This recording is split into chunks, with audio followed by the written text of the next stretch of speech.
Tralee Marathon means everything to me, really.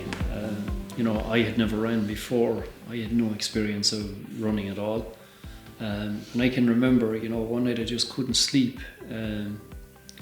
I kept twisting and turning, and I got up and I went out for a walk, and I decided, Jesus, could I try a bit of running?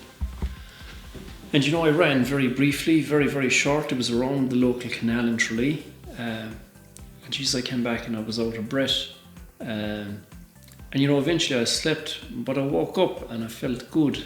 And the following week, the local Kerry's Eye newspaper read an article about people that were thinking of starting a Tralee Marathon.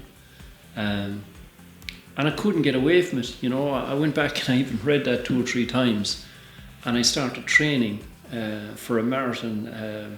And a lot of my early training was, I had no history of running, and I'd be getting a lot of things wrong. I used to be out of breath, and some days I'd go too long and some days I'd go too short. But then, the day of the event came, and I remember going down to the Aquadome in Tralee. I remember seeing all these people, the atmosphere, the music, the support, and all the families. And I started running, when it went off at 9 o'clock, it was, the feeling was incredible, really. We went up by MacTarwood Road, and then we went out by Balloon School. There was music, there was people beating drums, and we got out to Fianna Pier, and I remember they had, people on stills and stuff like this, and there was a DJ there, and he started shouting my name, and I got a great, buzz off of this, like. And on mile 24, I was really, really tired, and the route passed my home that time, and as I was coming towards it, my wife and my kids and my neighbours were outside the door, and it just as I came up close to them and they started shouting my name, it brought a tear to my eye that here I was in my own hometown.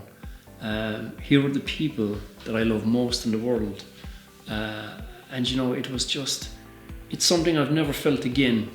The last 2 miles felt so light and so something, and I went over that line, and I don't think I'll ever again feel it, but it happened here in Tralee, and I didn't think a couple of years later, I was asked, eventually to become MCs for those runs, and I did.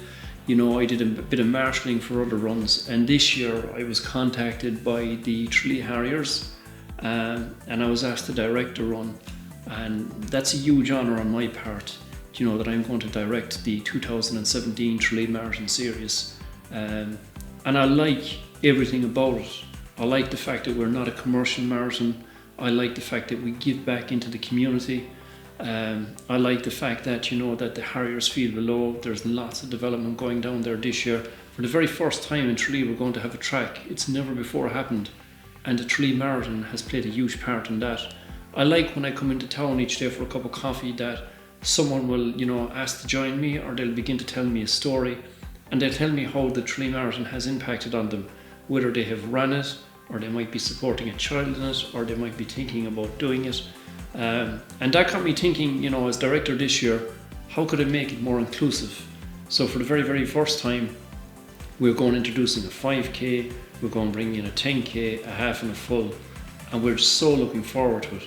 The key thing for us when people run this marathon is that they come back feeling, God, that was a wonderful event and I'd love to do it again. And I think if we've done that, we've done our job.